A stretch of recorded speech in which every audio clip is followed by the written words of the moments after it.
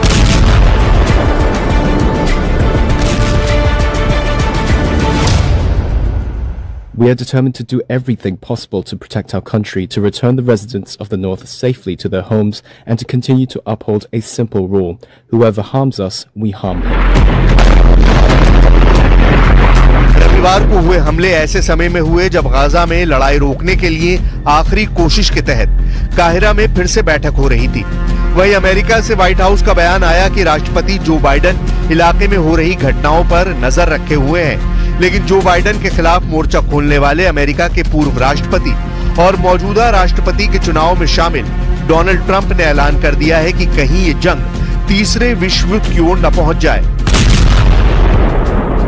मध्यपूर्व में हमारे लिए कौन बातचीत कर रहा है?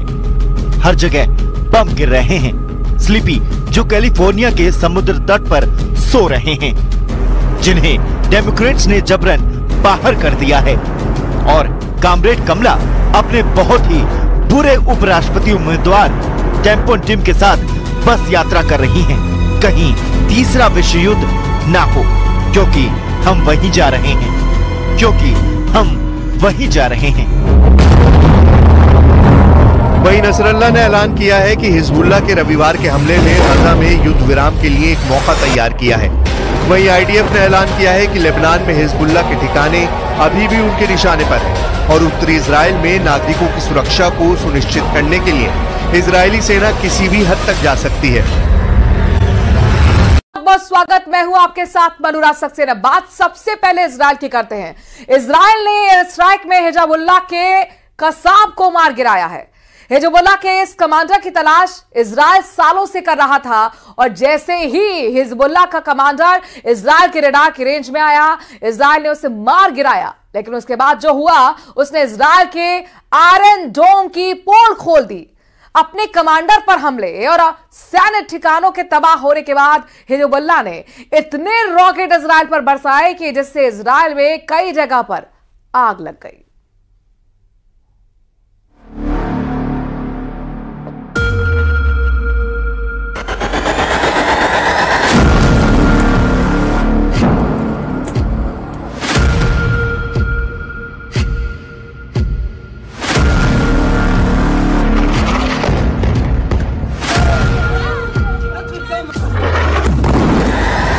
इजरायल ने मार डाला हिजबुल्लाह का कसाब। हिजबुल्लाह का सैन्य ठिकाना हुआ तबाह।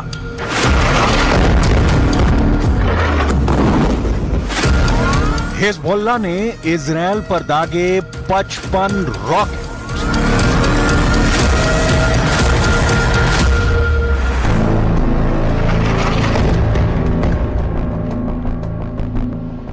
इजरायल ने हिजबुल्लाह के हाथ काट डाले हैं।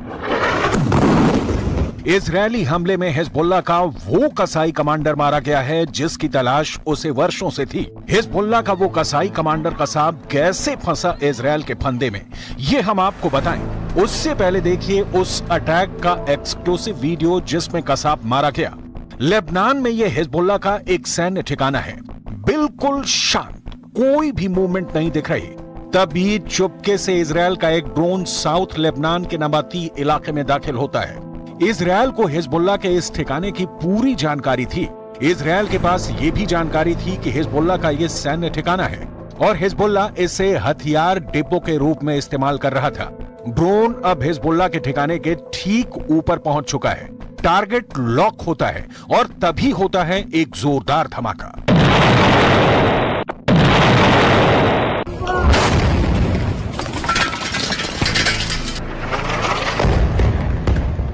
धमाके के बाद जब धूल और धुएं का गुबार छटा तो पता चला कि इजरायल ने उस मोस्ट वांटेड को मार गिराया है जिसकी उसे वर्षों से तलाश थी। हिजबुल्लाह के उस कसाई कमांडर का नाम है कसाब, जो हिजबुल्लाह के अल हज रदवान फोर्स में टॉप कमांडर था। हमले की फुटेज जारी करते हुए इजरायल डिफेंस फोर्स यानी आईडीएफ ने दावा किया कि इस हमले में हुसैन इब्राहिम कसाब को ढेर कर दिया गया। हिजबुल्लाह ने भी कसाब की मौत की पुष्टि की है।